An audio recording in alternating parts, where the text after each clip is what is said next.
Hello everyone, मेरा नाम doctor Kanika Singh है and I am a senior consultant in medical genetics at Artemis hospital Gurgaon. So in this video आज मैं बात करने वाली हूँ अबाउट रिकरेंट प्रेगनेंसी लॉस। आइए जानते हैं कि हम ये टर्म रिकरेंट प्रेगनेंसी लॉस कब यूज़ करते हैं। तो अगर अमेरिकन गाइडलाइंस बोलती हैं अगर किसी कपल के 2 से ज़्यादा मिसकैरेजेस होते हैं तो अब हम रिकरेंट प्रेगनेंसी लॉस बोलते हैं उसे, और यूरोपियन गाइडलाइंस बोलती हैं कि किसी कपल के 3 और मोर मिसकैरेजेस होते हैं तब हम रिकरेंट प्रेगनेंसी लॉस बोलते हैं। प्रेगनेंसी लॉस कपल्स के लिए एक बहुत ही डिसहार्टनिंग एक्सपीरियंस होता है, लेकिन मैं कपल्स को बताना चाहूँगी कि 1 या 2 प्रेगनेंसी लॉस के बाद स्टडीज़ के अकॉर्डिंग सक्सेसफुल प्रेगनेंसी आउटकम के चांसेस काफ़ी अच्छे होते हैं। इम्पॉर्टेंट है कि जब भी प्रेगनेंसी लॉस या मिसकैरेज होता है तो उससे रिलेटेड जो सारा इम्पॉर्टेंट इवैल्यूएशन या टेस्टिंग है वो उसी टाइम पर किया जाए।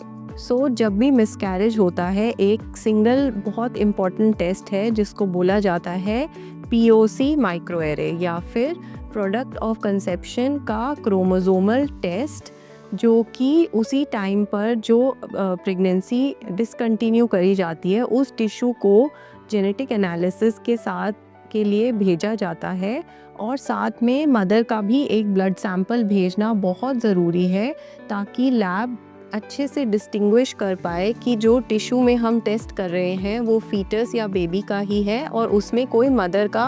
टिश्यू कंटैमिनेटेड तो नहीं है। Now let us understand what are the other causes of recurrent pregnancy loss. सबसे पहले तो हम कपल के अल्ट्रासाउंड्स और पहले के ब्लड रिपोर्ट्स और फैमिली हिस्ट्री को देख के असर्टेन करने की कोशिश करते हैं कि प्रेगनेंसी लॉस जो है वो फर्स्ट ट्राइमेस्टर या फर्स्ट 3 मंथ्स में हो रहे हैं या फिर सेकेंड ट्राइमेस्टर जो 3 मंथ्स के बाद बोला जाता है उसमें हो रहे हैं। उससे हमें आइडिया लगता है कि what could be the possible causes. First and foremost is the genetic causes, which can be related to either the chromosomes which are present in the body or the genes which are present in the body which are present on these chromosomes. ऐसा देखा गया है कि early first trimester miscarriages में chromosomal causes tend to be more important, whereas अगर कोई ultrasound abnormality है या second trimester causes है, then single gene causes या जो gene से related causes है, they may also be important. So this is important to understand so that हम couples के लिए best test choose कर सकें जो कि diagnose कर सके कि क्यों बार बार pregnancy loss हो रहा है, और फिर उससे related options हम next pregnancy के लिए discuss कर पाए। Now the second most important cause is the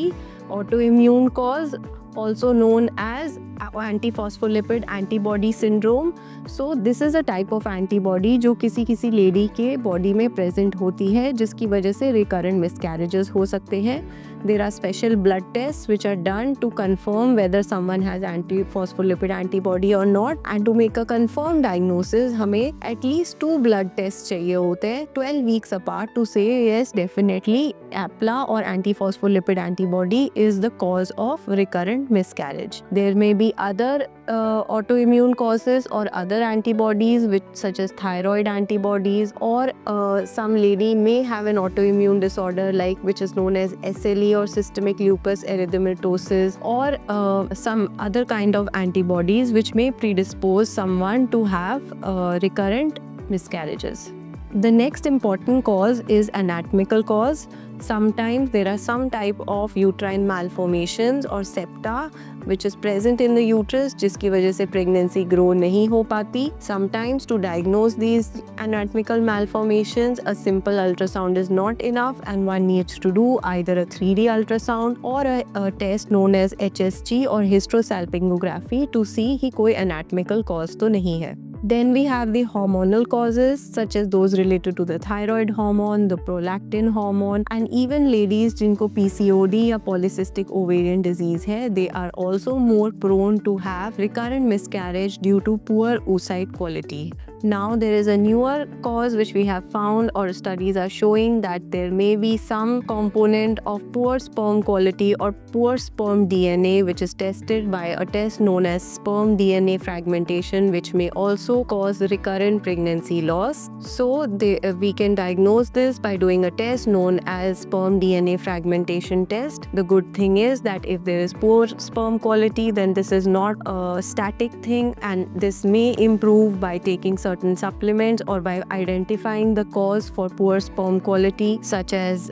smoking, alcohol, or certain kinds of environmental exposures. And lastly, I must tell कि at least 50% couples जिनमें recurrent pregnancy loss हो रहा है, sometimes all tests may show nothing and we may find no cause. In that case, we need to have a detailed discussion with your doctor about your next treatment options. I would like to advise the couples that अगर आप recurrent pregnancy loss face कर रहे हैं, then before planning any treatment, all the workup for recurrent pregnancy loss should be complete, such as if you are planning an IVF, then so that we can identify what is the cause and it can improve the outcome or result in a successful pregnancy. So for more such videos or more information, please subscribe to my channel and contact me on the number given below.